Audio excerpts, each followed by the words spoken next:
Bienvenue sur Femmes de Trail, le podcast qui inspire, motive et fait rayonner les femmes dans le monde du trail. Je m'appelle Evan et je souhaite, à travers ce podcast, partager des histoires de femmes de tout âge, de tout style et de tout niveau.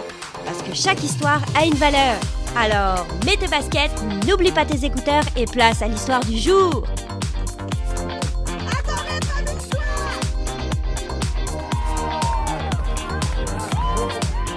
Bonjour et bienvenue dans un nouvel épisode de Femmes de Trail et aujourd'hui, nous recevons Julie Berthiaume. Bonjour. Bonjour Julie, comment ça va en ce beau mardi après-midi? Ça va très bien. Je suis toujours sur mon petit nuage post 100 miles. Je flotte de mes exploits. Ah ben c'est vrai parce qu'on va rentrer rapidement dans le vif du sujet puis après je vais te poser la petite question habituelle, mais effectivement tu as fait ton premier 100 miles si je ne me trompe pas à l'Ultra Trail Forion, bien ça? Oui, exactement. Le 22 septembre dernier. Et donc, verdict au niveau des paysages, au niveau de la distance, au niveau de tout, qu'en as-tu pensé? Pour moi, ça a été ma plus belle course à vie, là, pour vrai. Tant dans l'État que sur le territoire, j'ai vraiment beaucoup Ah oui? apprécié vagabonder entre mer et montagne. Même si c'est des paysages que j'ai l'habitude, la Gaspésie, c'est dans mon cœur, puis c'est vraiment extraordinaire. Waouh, waouh, waouh. Bon, on va peut-être y revenir tout à l'heure. Bah, d'ailleurs, c'est pratiquement sûr qu'on va revenir sur ton 100 miles. Avant toute chose, j'ai toujours la petite question habituelle que je pose à chaque invité, qui est la suivante. Qu'est-ce qu'une femme de trail selon toi? Moi, je dirais qu'une femme de trail, c'est, si je peux m'exprimer à partir d'archétypes, parce que moi, j'aime bien m'associer à des parties de moi-même, je dirais que ça pourrait être à la fois une guerrière et à la fois une douce femme sirène. Pour moi, dans ma représentation. Et là, je vais déplier et m'expliquer un petit peu. La guerrière, en fait, c'est celle qui ose se lancer les défis, qui ose relever des inaccomplis, qui a pas peur de l'adversité, qui va pouvoir travailler d'arrache-pied pour atteindre ses objectifs et pour y arriver. Mais je crois que ça serait faux, en tout cas pour moi, de me fier que sur elle. Parce que j'ai eu vraiment la sensation que j'avais la nécessité d'apprivoiser la partie plus douce de moi à travers mes expériences de trail, où il faut aussi que je sois dans l'ouverture, la bienveillance, l'écoute de mon C'est corps, vrai. le respect de mes limites, le respect de ma vie en entier. Donc, oui, la guerrière est au rendez-vous, puis je pense que c'est souvent elle qu'on voit puis qu'on admire sur les réseaux sociaux, puis que, tu sais, qui est mise de l'avant dans les exploits. Mais en fait, pour moi, c'est un très, très grand travail de tout le reste que j'appelle cette partie-là, pour moi, la douce femme sirène. Donc, un bel J'adore. équilibre à aller trouver en tout ça. J- Pour moi, c'est ça une femme de J'adore. trail. Une très belle définition. Sincèrement, j'adore. J'ai comme pas de mots. C'est très, très. Génial. J'adore. Ensuite, comme on dit, parlons peu, mais parlons bien. Explique-nous un peu qui tu es, ce que tu fais dans la vie, si tu as des enfants, avant d'entamer la partie un peu plus sportive trail. Oui, oui. Ben oui, je suis d'abord et avant tout une maman bien investie auprès de mes 3 enfants qui ont respectivement 7, 10 et 12 ans, qui sont eux aussi des petits sportifs. Donc, on se promène dans les différents sports pour les accompagner dans leur plaisir de vie.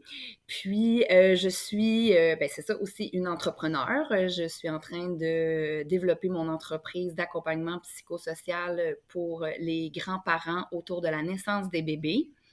Donc, c'est vraiment très, très spécifique. Moi, j'ai vraiment travaillé, développé une expertise d'accompagnement familial en périnatalité, donc tout ce qui a trait à la période euh, de la grossesse prénatale et postnatale.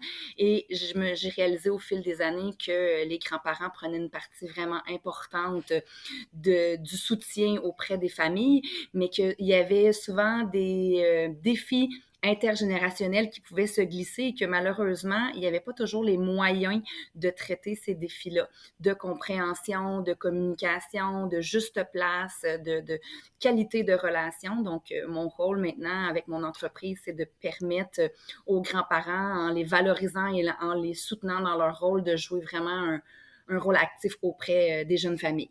Donc ça, c'est mon volet carriériste, professionnel qui développe son entreprise. Puis, ben aussi, je suis à la fin d'un cycle d'études, donc je vais terminer cet hiver fort probablement la rédaction de mon diplôme d'études spécialisées supérieures, donc un DESS, là, qui est un peu l'équivalent d'une maîtrise, mais avec un travail un peu moins substantiel de fin de parcours. Je suis une amoureuse, investie aussi avec mon conjoint, avec qui j'aime partager ma passion du trail, mais aussi plein d'autres activités au niveau, tu sais, comme je pense au ski de rando, au paddleboard. Tu sais, on aime ça vraiment, aller prendre un verre, donc recevoir les amis. Fait que j'essaie vraiment d'avoir plusieurs chapeaux, plusieurs sphères que je tente d'accomplir et de réaliser le mieux que je peux. Oui, parfait. Puis, au niveau du trail, maintenant, Oui. depuis quand tu en fais? Comment tu as débuté? Qui est-ce qui t'a fait découvrir le trail? Puis, voilà, explique-nous un petit peu ton parcours. Ouais. Ben, moi, en fait, ben, c'est ça, mon plus jeune enfant a 7 ans. Donc, si on retourne là en l'an 2000, il avait été proche de 4 ans. Donc, j'étais encore beaucoup dans la maternité. Je m'accordais pas une grande place. 2020, tu veux dire, excuse-moi. Oui, c'est ça, exactement. 2020. Parce que en l'an 2000, Ah oui, non, à l'an 2020, oui, c'est ça, à l'an 2020. Non, à l'an 2000, c'était complètement ailleurs. J'étais dans mes folies de jeunesse, mais non, en l'an 2020, j'étais dans la maternité avec mon plus petit puis mes enfants en bas âge. Donc, je consacrais beaucoup de mon temps et de mon énergie à la famille et peu à prendre soin de moi. Quand j'ai rencontré mon conjoint, Cédric, lui, ben, il avait déjà une pratique sportive bien établie dans sa vie qui privilégiait au quotidien. Donc, pour moi, ça a été vraiment un exemple de dire, ah ben, on peut se créer de la place dans son quotidien pour prendre soin de soi. On peut se permettre justement d'aller courir 1 heure pour pouvoir par la suite justement rayonner et mieux se sentir physiquement et psychologiquement dans tout le reste. Donc, ça a été vraiment un apprivoisement d'apprendre à courir parce que j'avais jamais pratiqué ce sport-là vraiment. Donc, j'ai commencé petit peu par petit peu sur le sentier qui longe la mer juste ici devant mon travail. Là, j'allais sur mes heures de dîner faire des 30-40 minutes en alternant marche-course en plein hiver. Au mois de janvier, j'ai commencé à courir, tu sais, vraiment dans des conditions peu propices à commencer ce nouveau sport-là, mais j'avais envie, je trouvais que le timing était bon pour moi, puis ça me faisait du bien. Parce qu'en hiver, normalement, la plupart des personnes font non, sans moi. Oui, Je c'est veux ça. rester au chaud et on va attendre que le printemps, les beaux jours arrivent pour pouvoir sortir. Ouais. Ça a été tout l'inverse pour toi. Tu as fait, c'est pas grave, en hiver, on y va. Ben oui, c'est ça. Bien habillé, on trouve toujours le moyen de pouvoir profiter du beau soleil. Puis, ben c'est sûr que quand les conditions climatiques y étaient pas, je me permettais de sauter 1 ou 2 journées, là, mais j'ai quand même, c'est ça, rapidement construit une pratique régulière. Je dirais que ça m'a pris justement là, à peu près 4 mois avant de trouver mon aisance. Tu sais, chaque jour, je trouvais que c'était pas facile à concilier. Je sentais de la culpabilité de tasser des choses pour prendre soin de moi. Des fois, j'avais juste pas envie d'y aller. J'avais toutes sortes de bonnes raisons pour me dire « Oh, je suis trop fatiguée, trop ci, trop ça. » Mais tu sais, pendant ces 4 mois-là, mettons de janvier à avril, j'ai persisté dans l'effort puis dans la difficulté parce que j'avais vraiment envie que ça devienne une vraie pratique de santé, de bien-être.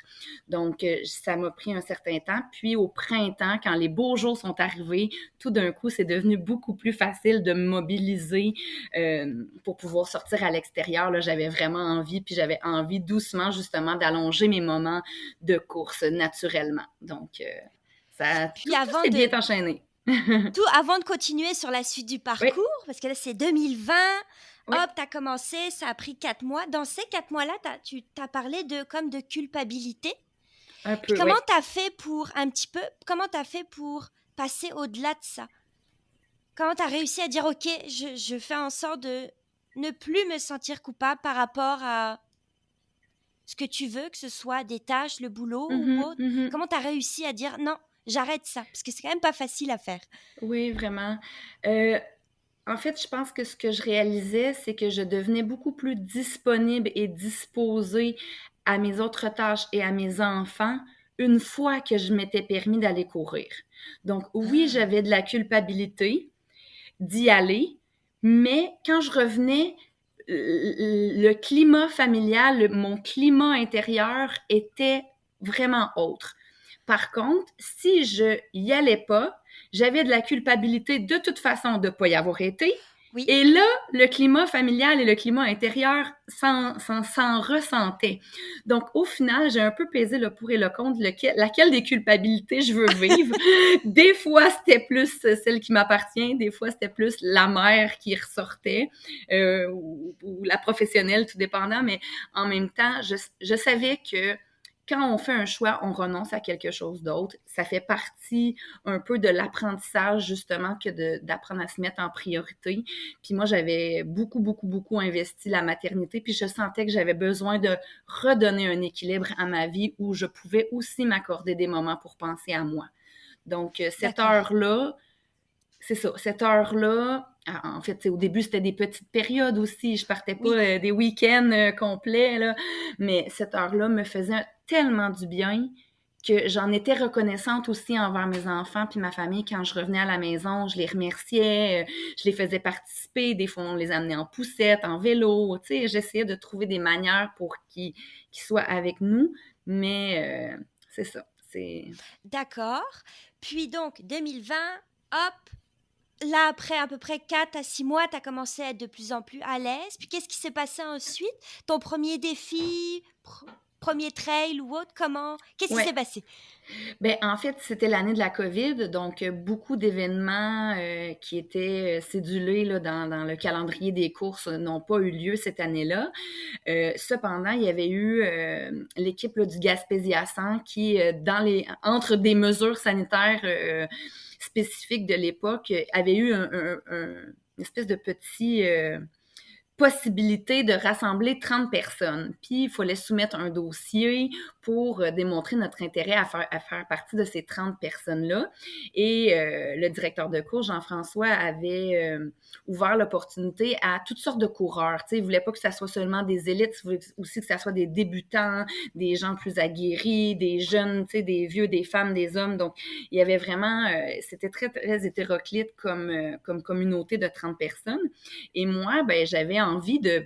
Mon chum me parlait tellement de ces événements que j'avais envie d'en vivre un. Puis je me suis dit, ben, pourquoi pas? Je vais soumettre notre candidature en jouant, en expliquant, dans le fond, l'état de la situation, que moi, je suis une débutante, puis que j'aimerais vraiment ça, pouvoir connaître la passion de mon conjoint, puis de pouvoir participer à un événement comme ça me ferait mettre le pied dans l'engrenage. Puis, ben, on a été sélectionnés. Et c'était un événement particulier parce que il n'y avait pas de... c'était plutôt comme ça un type de course à relais, dans le sens où on n'était pas obligé de faire une distance dans son entièreté. C'était par section. On pouvait choisir quelle section on allait parcourir à travers les différents parcours là, du Gaspésia. Et ben moi, je m'étais dit, ben, je vais faire une petite section au début, une petite section à la fin, puis une petite section le lendemain. Comme ça, tu sais, je vais être un peu partout, puis je vais respecter où j'en suis, puis Oui, comment ça va pour moi. Fait que c'était vraiment... j'avais couru, je crois, à l'époque, peut-être un 21 km. Là. C'était ma plus grande distance là, autour de chez moi, à un rythme mollo. Là. Tu sais, j'avais pas encore d'expérience de trail. C'était vraiment la première fois.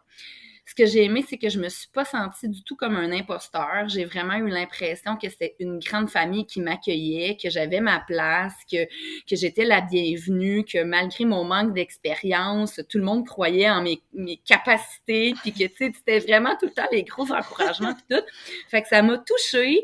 J'ai commencé ma première section, puis j'avais tellement de plaisir que je me suis dit, ben, je peux pas arrêter ça là. Je vais faire l'autre section, puis l'autre section, puis l'autre section.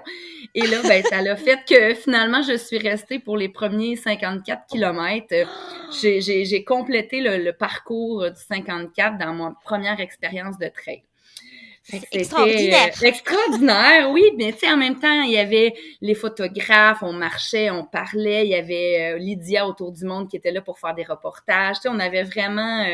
c'était une différente perspective que d'une course où on est en compétition. Là, c'était vraiment plus un format amical, mais ça m'avait vraiment très, très plu. Parfait. Puis ensuite, qu'est-ce qui s'est passé après ça? Donc, oui, cette première course... cette première course, après, il y a eu des projets personnels sur lesquels on a visité les îles de la Madeleine en utilisant justement beaucoup les sentiers vents et marées pour faire de la course. Puis là, tu sais, doucement, ça prenait une place, une passion. Ça devenait en fait une passion partagée du quotidien avec mon conjoint. Et on a commencé à envisager la saison 2021 pour pouvoir justement comme mettre une progression puis quantifier le volume d'entraînement pour arriver justement à progresser dans le temps. Parce que ce qu'il faut dire, c'est qu'après le 54 km du Gaspésia, mon conjoint Cédric m'a partager un rêve qu'il avait parce qu'il avait franchi la ligne d'arrivée de l'UTMB à peu près en même temps que des finissants de la petite trotte à Léon. Qui était probablement un couple parce qu'ils se tenaient main dans la main quand ils ont franchi la ligne d'arrivée, ils se sont embrassés, puis Cédric a été touché et ému par la capacité du couple à avoir traversé puis à avoir partagé un tel exploit, un tel rêve, qui est une course, pour nous expliquer, voilà. Oui, c'est ça. Qui est une course autour du Mont-Blanc d'environ 300 km en semi-autonomie avec 25 000 mètres de dénivelé et en orientation aussi, parce qu'elle n'est pas balisée dans son ensemble. Donc, des gros défis. Et mon chum, il m'a partagé cette vision-là qu'il avait eue de lui avec sa blonde qui, un jour, allait franchir cette ligne d'arrivée de la PTL en me disant « Je suis convaincue qu'avec toi, ça peut le faire. J'ai vraiment envie qu'on se donne ça comme objectif sur le long terme. Veux-tu embarquer dans mon projet? » Ben oui, j'ai juste répondu, ben oui, moi ça me tente. Fait que, j'avais aucune idée de ce que le Mont Blanc pouvait ressembler. J'avais aucune idée de ce que c'était 25 000 mètres de dénivelé, ni encore moins 300 kilomètres. Mais j'ai dit oui. Puis quand je dis oui... Ça prend combien de temps environ? C'est comme plusieurs jours? Oui, c'est sur 6 jours. C'est sur 6 jours, c'est ça, 6 jours. Ouais, 6 jours, mais tu sais, c'est des journées de 20-22 heures de course, là, sur 6 jours. Oui, j'avais suivi, j'ai suivi cette année. Puis en plus, cette année, il y a eu de la neige et tout. J'avais suivi quelqu'un que je suis déjà sur Instagram. Puis c'était colossal, là. Et en plus, à un moment donné, justement, c'est aussi, il y a de l'orientation, donc ils se sont perdus. Puis la personne, elle disait, non, on va suivre Maps.me, on va pas prendre le GPX qu'on nous a donné.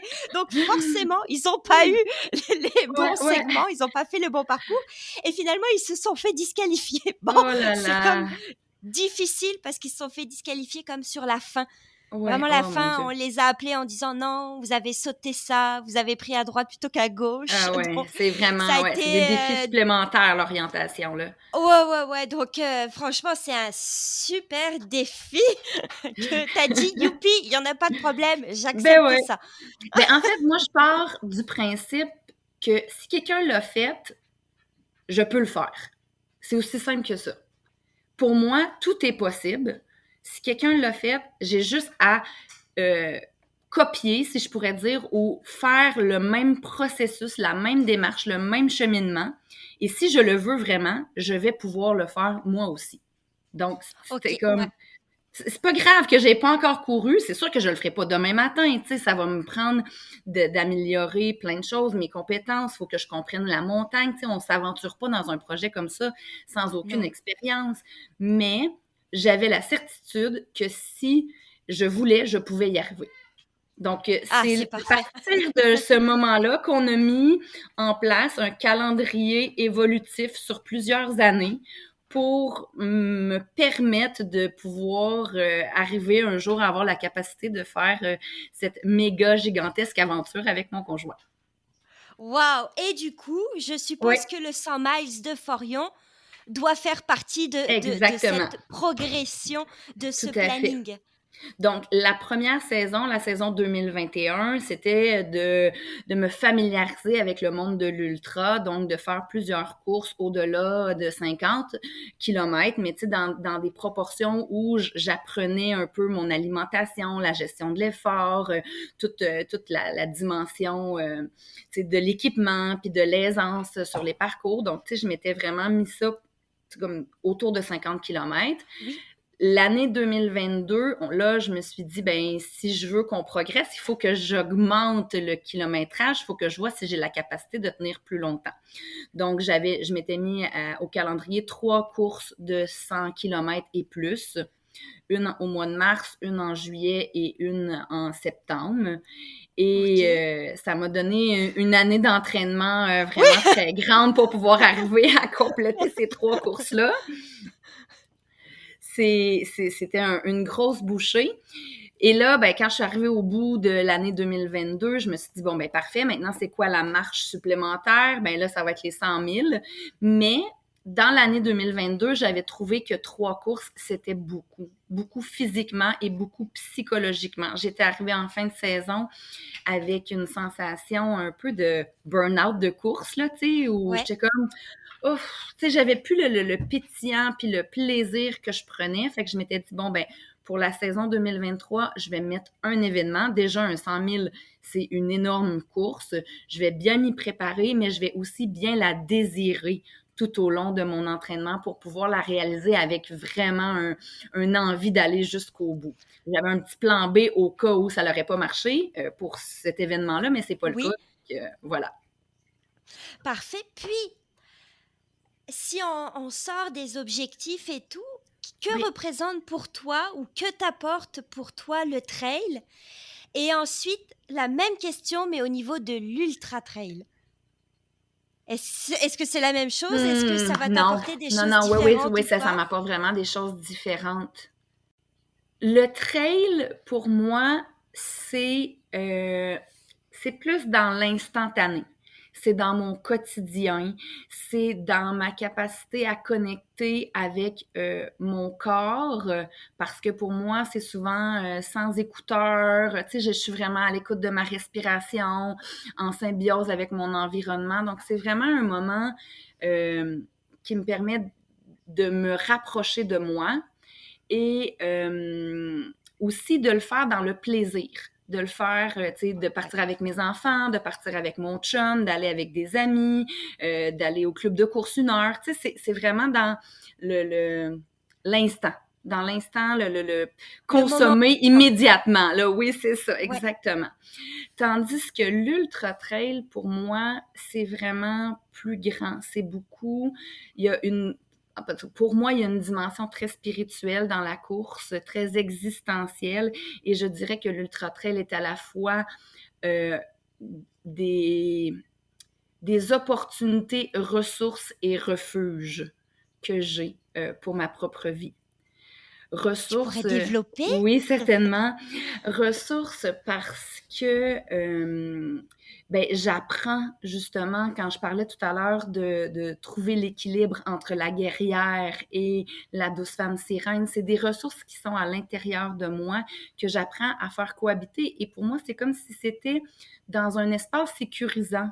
Tu sais, souvent quand on est dans des relations interpersonnel, ça peut être un peu plus confrontant de pouvoir tenir ces deux pôles-là, tandis que quand on le fait dans le bois, dans la nature, avec soi-même, je trouve que c'est une belle façon de pouvoir expérimenter les choses et ça me permet d'apprendre à mieux me connaître, à trouver des ressources intérieures que je ne soupçonnais pas dans la force qui m'habite, tant dans la force mentale que dans la force physique. C'est aussi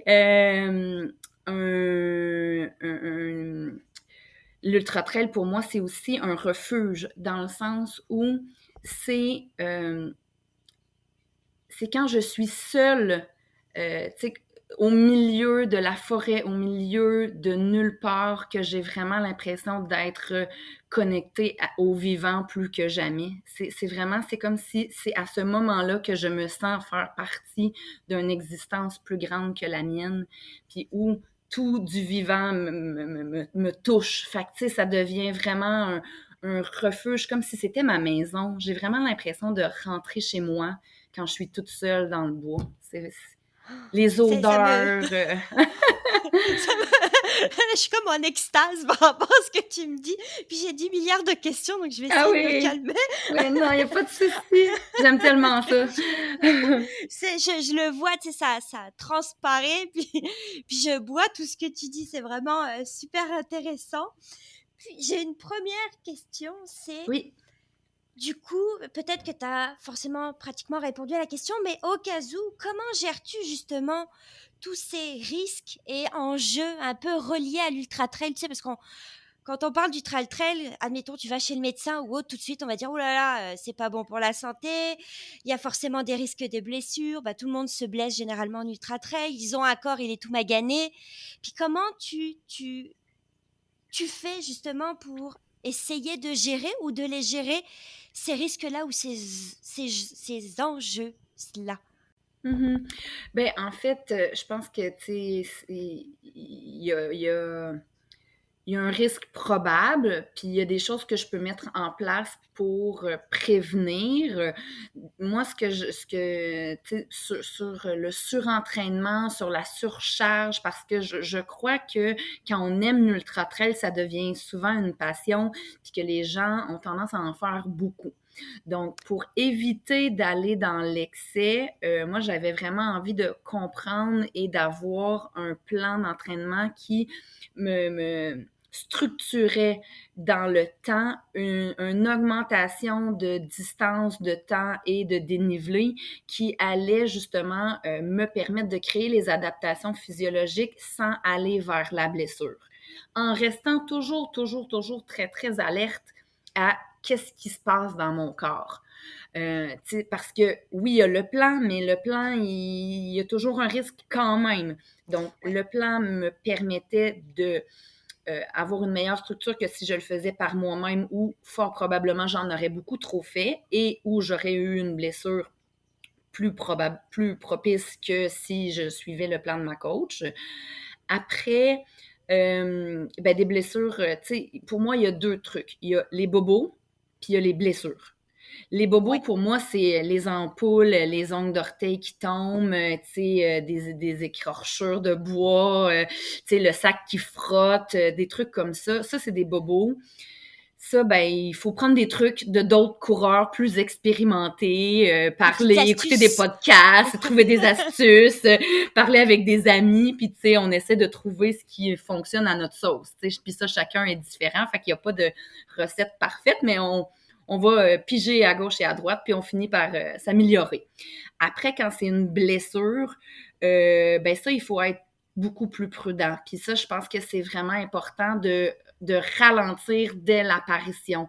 Moi, ça m'est arrivé d'avoir des douleurs à la cheville, des douleurs aux genoux.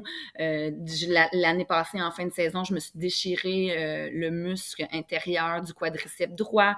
Donc, tu sais, ça, c'est des blessures qui vont nécessiter un accompagnement, souvent avec un physiothérapeute ou avec des professionnels de la santé, qui vont me permettre justement de réparer ce qui est endommagé dans des conditions optimales pour continuer à faire du renforcement, puis pas arrêter complètement la pratique, mais en tenant compte de la blessure, puis en ajustant le tout.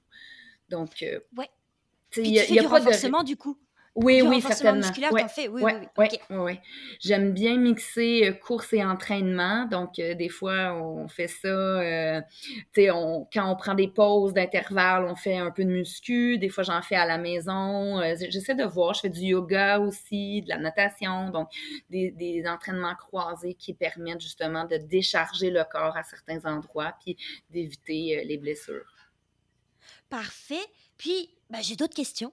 Oui, vas-y. Quel conseil donnerais-tu aux femmes qui, dans un premier temps, veulent commencer le trail? Puis après, j'ai une suite. Ouais. Ben, je dirais, allez, fonce, amuse-toi, tu sais, les sentiers, ils sont pour tout le monde, tu sais. Hop, ça me touche. Tu sais, c'est comme, pour moi, il y a aucune raison que quelqu'un hésite. S'il y a l'élan à l'intérieur, si la femme a l'élan à l'intérieur d'elle, c'est pas une question de vitesse, c'est pas une question de distance, c'est pas une question de capacité, c'est une question d'harmonie avec soi-même, de plaisir partagé, d'être dans la nature. Puis chacun le fait pour elle-même. Moi, c'est ça que j'ai envie de promouvoir comme message. En fait, c'est le trail, c'est accessible pour tous les âges, pour tous les corps, pour toutes les façons de le pratiquer. C'est un sport extraordinaire où tout le monde a sa place. Je confirme. Et puis maintenant, l'autre question qui est comme la suite, c'est quel conseil donnerais-tu aux femmes qui pratiquent déjà le trail, mais qui aimeraient passer aux ultra-trails? Je donnerais comme conseil, j'irais plus dans un conseil de vie sur la charge du quotidien, sur la charge mentale que les femmes ont. Et tu sais, pour avoir lu et regardé plusieurs statistiques là, au niveau justement de l'ultra par rapport au trail, on voit qu'il y a à peu près une parité des femmes, de femmes-hommes dans les distances sous le 42 km, mais à partir du moment où on tombe dans l'ultra-trail, les femmes sont beaucoup moins présentes, beaucoup moins présentes sur les lignes de départ. Et ça, je crois que c'est mon hypothèse bien personnelle, mais que la charge mentale, la charge familiale et de travail, ajoutée à l'entraînement, ça devient beaucoup. Après, mon conseil, ça serait comment peut-on partager davantage cette charge-là? Comment peut-on devenir complice des rêves et des projets de chacun, des parents, des conjoints?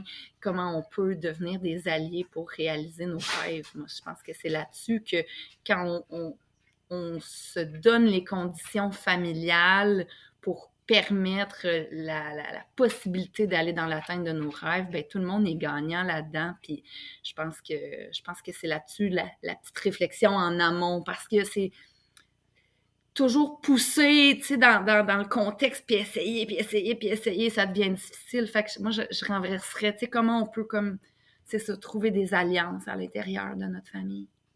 Puis comment tu as fait, toi, de ton côté pour organiser? Parce que là, si on récapitule, il y a quand même un DESS, on Mm-hmm. a entrepreneuriat, Mm-hmm. 3 enfants, Mm-hmm. conjoint. Je pense que ton Mm-hmm. conjoint a aussi des enfants, si je me Il y en a trompe 3 pas. aussi, ouais. 3 aussi. Oh, il y a Oui. un chien, mais quand même, faut s'en occuper. Puis il y a toutes les autres choses, Ouais. les épiceries, tout le tralala, les tâches ménagères et autres. Comment vous faites pour vous organiser? Ben, en fait, c'est ça. Tu sais, quand je reparlais tantôt de ma planification, j'ai un Oui, horaire habituellement qui est structuré pour 2 mois. Tu sais, quand je travaille avec oui. René, on établit nos 2 mois. Et là, dans ça, il y a les week-ends qui sont consacrés à la course. C'est souvent les week-ends où les autres parents de nos enfants en famille recomposée vont. Donc, merci aux ex qui prennent la relève pendant que nous, on s'entraîne. C'est les joies, les avantages des familles recomposées. Il y en a peu, mais celle-là, ça en a quand même un considérable. Donc, on a du temps, justement, en couple pour pouvoir s'entraîner. Et après ça, qui est établi, c'est ça, sur un plan de 2 mois. Après ça, j'ai à chaque semaine l'entraînement de la semaine. Et là, l'entraînement de la semaine, ça, c'est ce que je vais devoir faire. Mais quand et comment, ça, je vais pouvoir le bouger selon mon état de la journée, mais en le priorisant. À chaque jour, je discute avec mon conjoint en disant, c'est à quelle heure aujourd'hui que tu vas courir? Comment on s'organise pour ta course, pour ma course? C'est quoi que tu as à faire comme plan d'entraînement aujourd'hui? Ah, c'est des intervalles. Vas-tu avec le club? Vas-tu toute seule? Ben moi, c'est on y va-tu ensemble avant que les enfants reviennent de l'école? Pour comme ça, on est complètement disponible à eux, ou finalement, tu vas y aller au petit matin, puis moi en soirée. Tu sais, ça, c'est la gestion du quotidien où il y a la flexibilité du moment, parce que la vie est pleine, puis parce qu'il faut justement pouvoir s'adapter, mais ce n'est pas une raison pour que la course passe à la trappe. Parce que c'est trop facile de dire, ben j'ai pas le temps pour ça aujourd'hui, j'ai pas le temps pour ça aujourd'hui. Ça m'est arrivé là, des périodes où, tu sais, j'ai mis la course pendant quelques jours de côté parce que j'avais des obligations professionnelles qui m'empêchaient, mais je savais que c'était temporaire. Tu sais, ça reste que pour moi, dans ma vie, c'est une priorité, c'est quelque chose que j'ai envie à chaque jour de faire de la place. Et à partir de Parfait. ce moment-là, ben ça le fait. Parfait. Puis maintenant, on va parler un petit peu défis.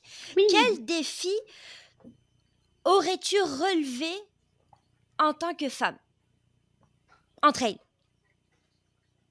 Si tu en as. Quel défi j'ai Ouais. relevé?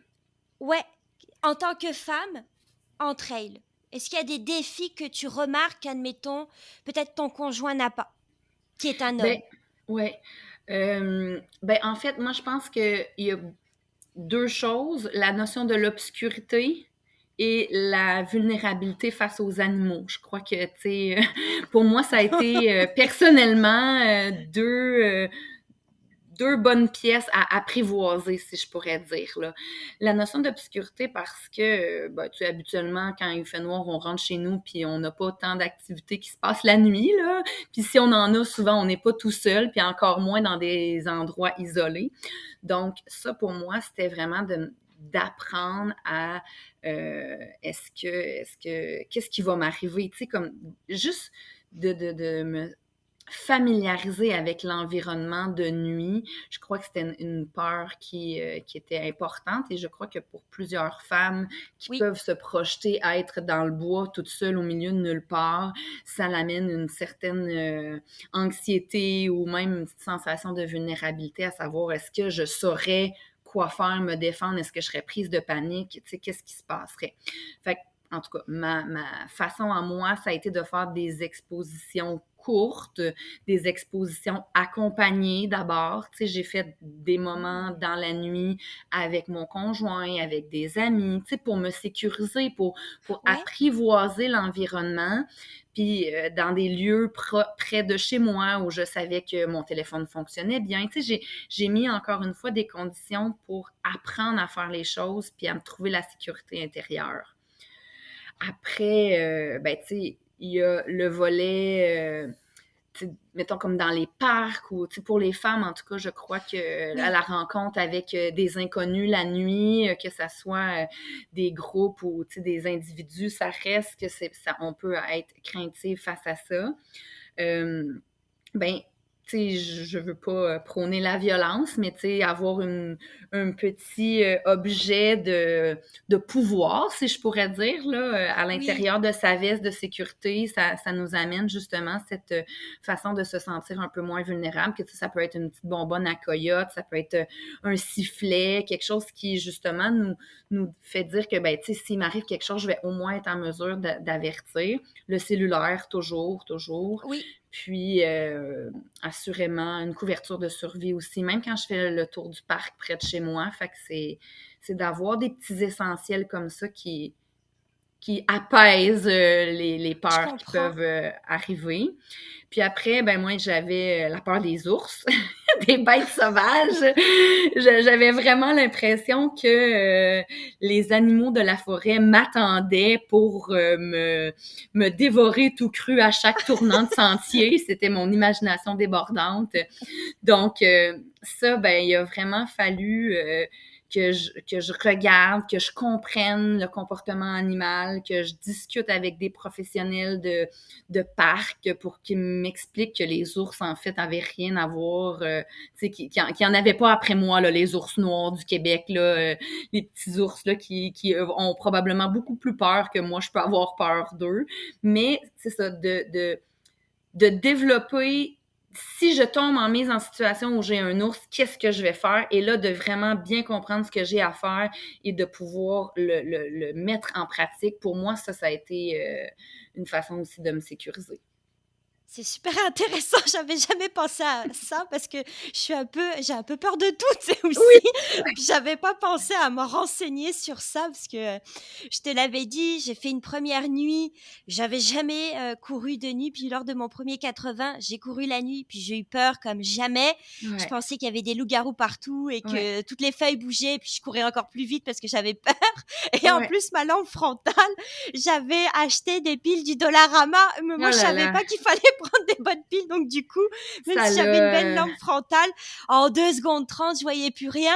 Aïe, Par aïe, aïe. chance, c'était au Bromont Ouais, Ultra, puis les petits fanions, ils se il- reflètent la nuit, ouais, ouais, donc ça m'a un peu aidé, mais comme j'étais un peu la dernière, ce qui fait qu'il y avait ouais, personne devant moi et encore moins derrière, mais ça forge le caractère. Mais tout à après, fait. c'est comme toi, et j'ai toujours peur même de jour de me dire est-ce que je vais rencontrer un loup, Mm. tu sais, un lynx, un tigre, un je sais pas quoi. J'ai Oui, toujours c'est ça. peur un peu. Dès qu'à partir du moment où je suis plus à Saint-Hilaire, mais admettons une fois j'étais avec ma conjointe, on a passé des vacances en Ontario, puis elle m'a dit va courir en Ontario, mais je sais qu'il y a des animaux sauvages. Je pense que j'ai dû faire deux Ouais. trois kilomètres et après j'ai commencé à m'imaginer des choses. Puis j'ai fait on va rebrousser chemin. Ben, en Mais fait, je pense qu'il faut oui, se respecter là-dedans, mais il faut aussi accueillir nos peurs, puis voir de quoi elles sont faites. Tu sais, puis je pense que de rester avec la peur, puis de juste, tu sais, comme respirer dedans, puis dire, OK, ben oui, j'ai peur présentement, mais est-ce que c'est une peur ou c'est de l'anxiété? Est-ce qu'il y a vraiment des c'est animaux vrai. sauvages? Est-ce que le mammouth, là, je suis-tu vraiment en danger ou je suis en train de me raconter toutes sortes d'histoires? Puis aux histoires que je me raconte, je dis stop. Tu sais, c'est un C'est acte vrai. volontaire de dire ça s'arrête le film mental de mes projections de peur, là. Il n'y en a pas d'ours en arrière du prochain tournant, il n'y a pas de lynx, il n'y a personne qui va me sauter dessus. Respire puis avance. Après, C'est un tu très sais. bon conseil. C'est un très bon conseil. La dernière fois que j'ai eu peur, c'était un dindon. Ouais, ben, J'ai fait un truc dans les buissons, puis il était là en train de sortir et j'ai fait oh mon Dieu. Puis après, je me suis dit oh là là, mon Dieu, t'as imaginé le pire du truc, puis c'est un petit dindon sauvage. ben ouais, les Enfin bon. perdrix, Donc, ouais, vraiment. c'est ça. Donc, tu sais, c'est des très bons conseils que moi, je vais garder pour moi. En tout cas, ça va grandement m'aider là-dessus. Puis,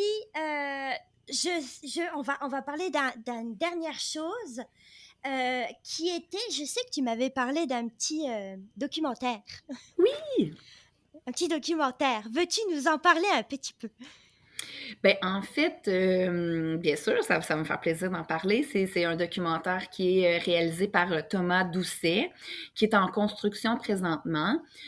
L'idée m'est venue, moi, justement, j'ai eu 40 ans au mois d'avril dernier et je trouvais que dans la progression de l'Ultra Trail, 40 ans et 100 miles, ça allait bien ensemble, puis qu'il y avait probablement quelque chose d'un rite de passage dans lequel j'avais envie de m'inviter pour ma propre vie, pour faire pour marquer le temps, pour faire un moment de point d'appui pour la suite de mes aventures.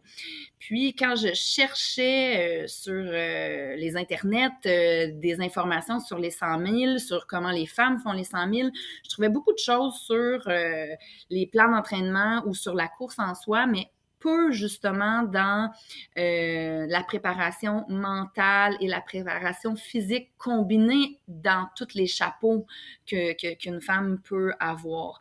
Donc, je me suis dit, ben pourquoi pas documenter le processus pour arriver à faire un 100 miles, tant dans ma vie professionnelle, dans ma vie familiale, dans ma vie amoureuse, voir les hauts et les bas, parce que il y a eu des montagnes russes à travers la préparation. Hein. Ce n'est pas un chemin linéaire qui est toujours en croissance.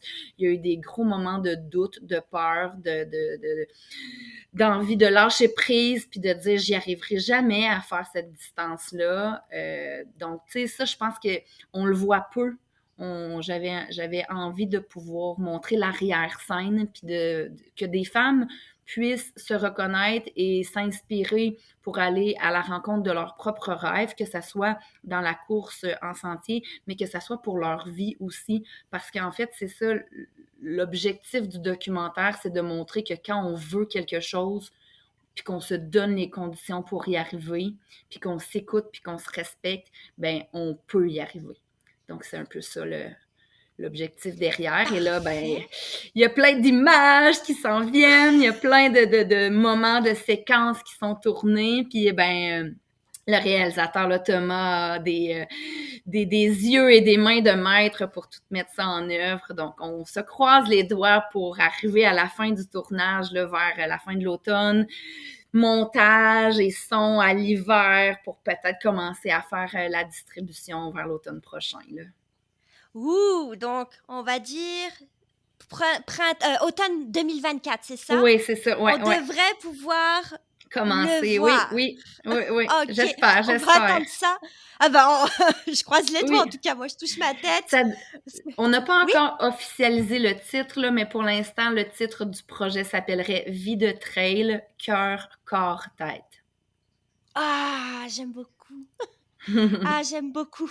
J'aime beaucoup, beaucoup. Ben, en tout cas, je vais être l'une des femmes qui va attendre ça avec impatience. Ouais, avec plaisir, je te ferai signe dès que ça sort, c'est sûr.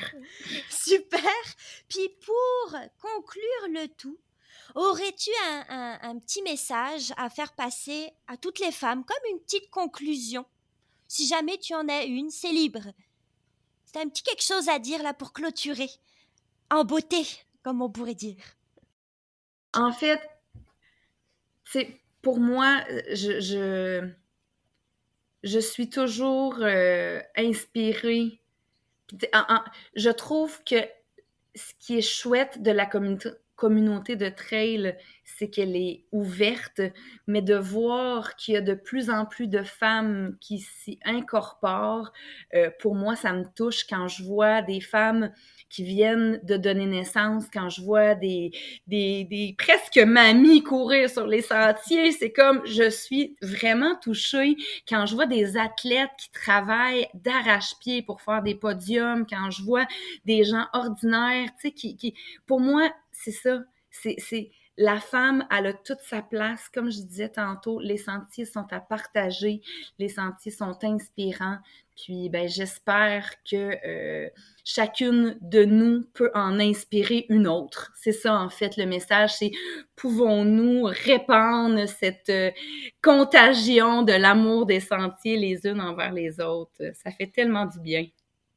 Eh bien, merci beaucoup, Julie. Merci vraiment énormément d'avoir été présente, puis de m'avoir donné de ton temps. Ça fait grand plaisir. Et puis pour nous, on se reverra dans un prochain épisode. Bye bye! Si cet épisode t'a plu, n'hésite pas à laisser un petit 5 étoiles et ou un commentaire. Cela m'encouragera et m'aidera à continuer de mettre toutes ces belles femmes de l'avant. À bientôt dans un nouvel épisode de Femmes de Trail. Youpi!